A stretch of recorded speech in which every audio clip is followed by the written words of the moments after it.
साँच्चै तपाईले यो देशलाई समृद्ध भएको देख्न चाहनुहुन्छ, यो देशमा सुशासन कायम गर्न चाहनुहुन्छ भने आउनुहोस्। तर हामी अपराधी, गुन्डा, तस्कर, भ्रष्टलाई यो हाम्रो टिममा हामी ल्याउँदैनौँ।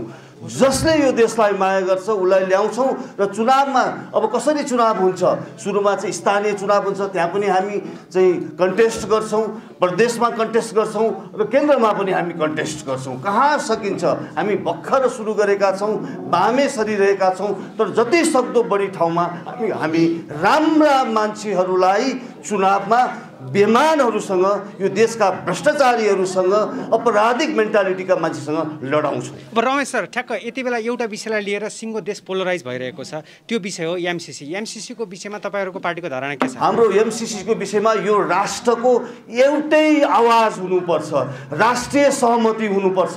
हामीलाई विदेशी पैसा चाहिएको छ, हामीले चाहिँ डेभलपमेन्टको लागि चाहिँ विदेशी पैसा चाहिन्छ, तर राष्ट्रिय एकता हुनुपर्छ। त्यसो भए राष्ट्रिय सहमतिमा एमसीसी पारित हुनुपर्छ भन्ने, राष्ट्रिय समितिमा 3 करोड नेपालीले पारित हुन्छ भने पारित हुनुपर्छ।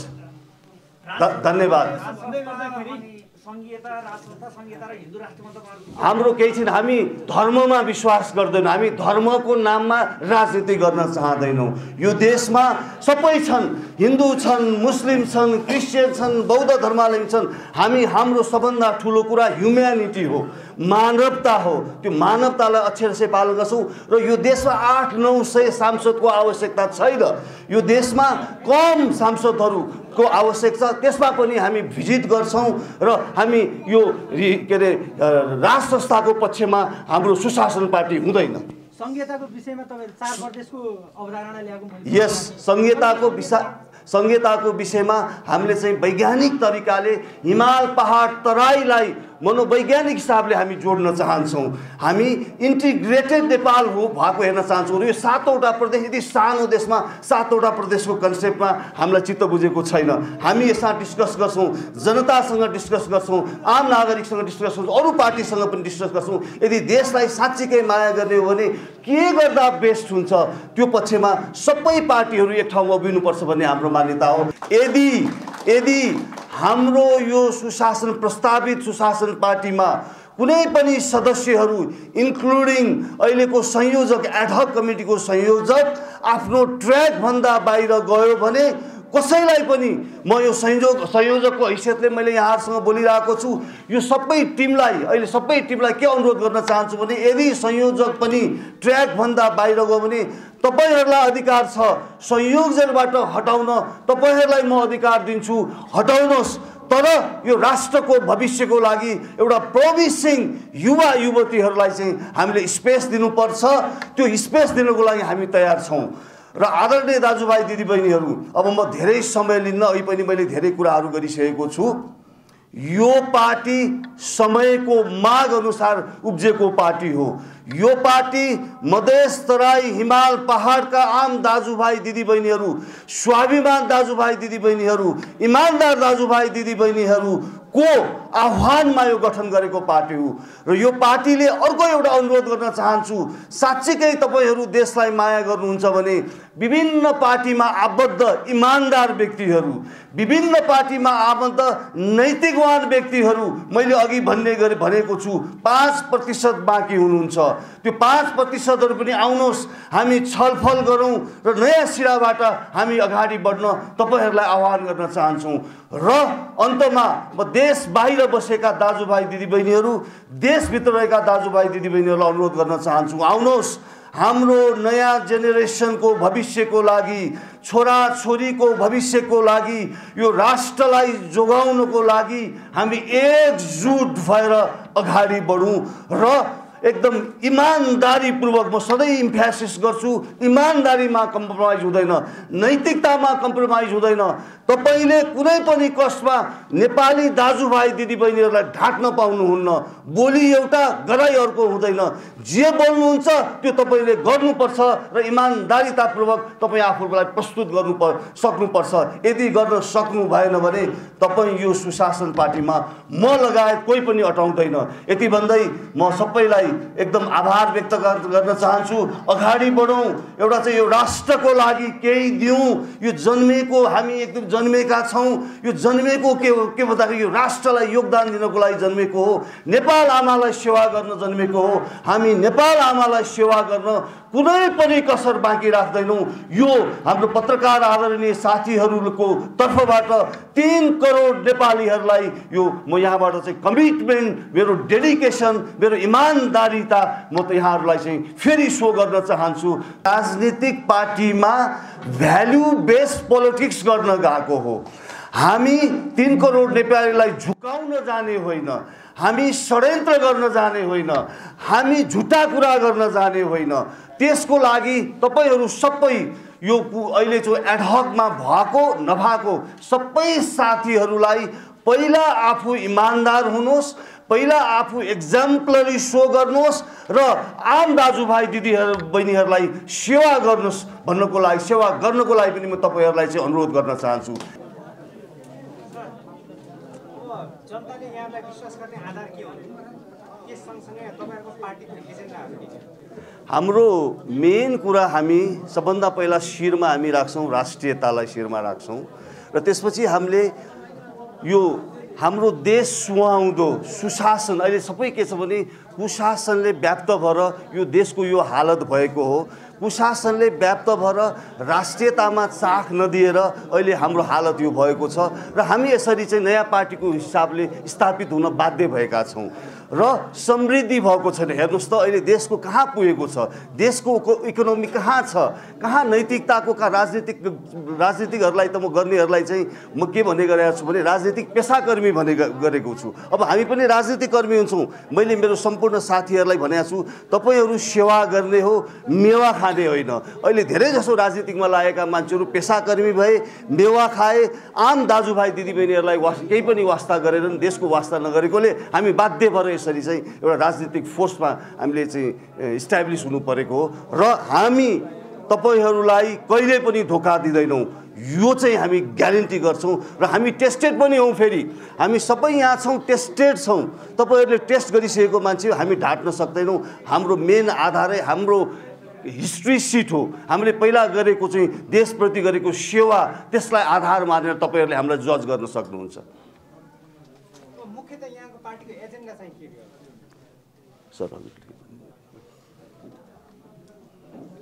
हाम्रो पार्टीको मुख्य एजेन्डा भनेको सुशासन, जुन अहिले देशमा व्याप्त भ्रष्टाचार छ। जनताले जुन एउटा उद्देश्य र लक्ष्य राखेर चाहिँ नेपालको लागि रूपान्तरण गरेका थियो, जनता सडकमा आएर जनता शहीद भएको छ, जनताको बच्चा मरेका छन् र आज त्यो जनताहरूले के पाए? आज तपाईँको मिडियाहरूले भन्दै हुनुहुन्छ कि खोज्दै हुनुहुन्छ जनताको दिनदिनै हामी सूचनाहरू हेर्छौँ, हामी त्यो तपाईँहरूको खबरहरू पढ्छौँ। ती जनताहरूले के भनिरहेको छ? त्यो आवाजलाई हामीले सम्बोधन गर्न खोजेको मात्र हो, त्यो आवाजलाई हामीले पुरा गर्न खोजेका हौँ। त्यो एउटा जमनको गरेका छौँ र त्यो आवाजले पुरा गर्ने कुरामा हामी जनतामाझै जान्छौँ। आज ती आम जनताहरूले जुन दुःख दर्द र वेदना पखेका छन्, आज जुन उहाँप्रति चाहिँ राज्यले के अरे देरी गरिदिनुपर्ने त्यो जुन दिनुसकेका छैन, त्यो अवस्थालाई परिपूर्ति गर्नको लागि हाम्रो लक्ष्य उद्देश्य हो। हाम्रो मेन उद्देश्य नै त्यही हो र हाम्रो मेन आधार पनि जनता हो। जनतालाई नै हो। जुनसुकै राज्य व्यवस्थाले पनि पहिलो आधार मान्ने कसले भन्दाखेरि देशको नागरिकले हो। नागरिक भएको देश पनि हुन्न। त्यसले गर्दाखेरि जहाँ जनताको समस्या छ, जहाँ त्यो सम्बोधन भएको छैन, त्यो समस्यालाई सम्बोधन गर्नको लागि यो हाम्रो टिम तयार भएको छ। तपाईहरुको वैचारिक आदर्शलाई चाहिँ के हो तपाईको पार्टीको? हाम्रो वैचारिक आदर्शलाई भनेको नेपाल राष्ट्रलाई समृद्ध बनाउने र नेपालमा भएका सम्पूर्ण विकृति विसङ्गतिको अन्त्य गर्दै नेपाललाई चाहिँ एउटा समृद्ध र शक्तिशाली राष्ट्र बनाउने हाम्रो उद्देश्य रहनेछ र हाम्रो प्रजातान्त्रिक मूल्य र मान्यता र आधारमा हाम्रो वैचारिक विचारलाई चाहिँ हामी अगाडि बढाउनेछौँ। हाम्रो उद्देश्य भनेको चाहिँ प्रजातान्त्रिक व्यवस्थै हो, प्रजातान्त्रिक पद्धति नै हो। तपाईं पनि भोलिका दिनमा चाहिँ अरू जस्तै किसिमको कयौं पार्टीहरू छन्, बिचमा पनि धेरै पार्टीहरू खुलेका छन् र त्यत्रो पार्टी हुँदाखेरि देखि सबै विनाश हुँदै गयो। तर यो देशमा लोकतन्त्र गणतन्त्र संघीयता आइसकेपछि पनि यो देशमा जुन जनताले चाहेको परिवर्तन, त्यो परिवर्तनमा कांग्रेस ल्याउन सकेन, एमाले ल्याउन सकेन, माओवादी ल्याउन सक्यो, न कुनै पार्टी ल्याउन सक्यो। त्यसकारण जनताको भावना, जनताको विचार, जनताको नीति लिइकन हामीले नेपाल सुशासनमा आछौँ र हामीले 5 सालभित्रमा केही न केही 75% रु 50% परिवर्तन हामीले ल्याइकन हामीले हाम्रो आदेश र हाम्रो विचार, हाम्रो नीति र जनताको विचारबाट हामीले अगाडि बढिरहेका छौँ। त्यसकारणले हामी कहीँ न कहीँ परिवर्तनको पक्षमा छौँ। यो कुरा रमेश सर, अध्यक्षले एउटा कुरा भन्दैन, यो पोलिटिकल आइडियोलोजीमा वामपन्थी अथवा दक्षिणपन्थी अथवा समाजवादी भन्ने जस्तो फेरि कुनै पनि बात जोड्नु भएन। तपाईँले अलि अनौठो लाग्दैन? हाम्रो एउटा युनिक छ नेपालवाद छ। हेर्नुहोस्, हामी सबै वादहरूको बेस्ट प्र्याक्टिसहरू हामी यसमा चाहिँ एकीकृत गरेर यो राष्ट्रलाई समृद्ध बनाउन चाहन्छौँ। हाम्रो नेपालवाद हो।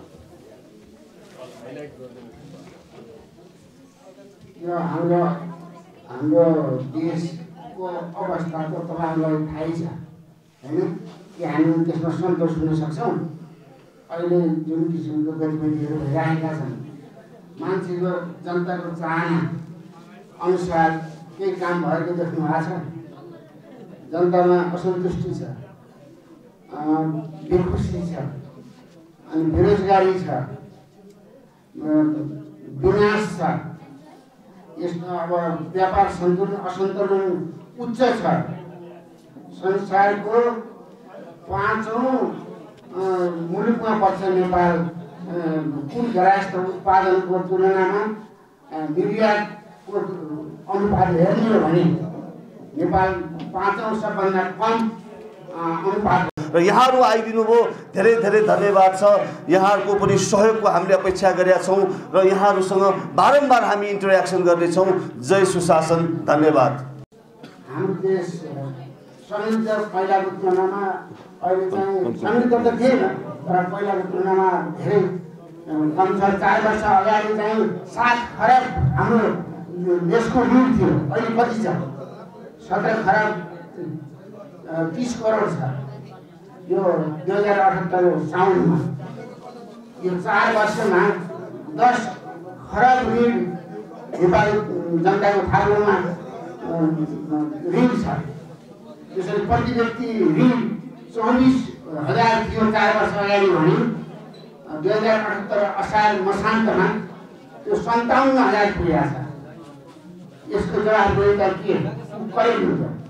त्यसैले हामीले चाहिँ समग्रमा कुराहरूको मूल्याङ्कन गरेर अनि देशलाई एउटा नेपालवादको कन्सेप्टबाट पनि हामी जान्छौँ र त्यसले हाम्रो यहाँको रोजगारी लगानी वृद्धि गर्नेछ, निर्यात र आयातको सन्तुलन एउटा सन्तोषीय सन्तुलनमा ल्याउनेछ र अनावश्यक रूपमा देशलाई विदेशी वस्तुहरूको क्रीडास्थल बनाउन दिइने छैन र देशलाई एउटा समृद्धशाली बनाउनको लागि नीतिहरू तर्जुमा गरिनेछ र सबभन्दा ठुलो कुरो सुशासनको माध्यमबाट यी कुराहरू चालिनेछ र अन्य नीतिहरू पनि त्यही अनुसार सहज नीतिहरू त्यही अनुसार तर्जुमा गरिनेछन्।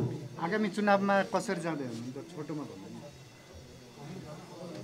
चुनावमा हामी सबै ठाउँमा हामी आह्वान गरेका छौँ। सम्पूर्ण 3 करोड दाजुभाइ दिदीबहिनीहरू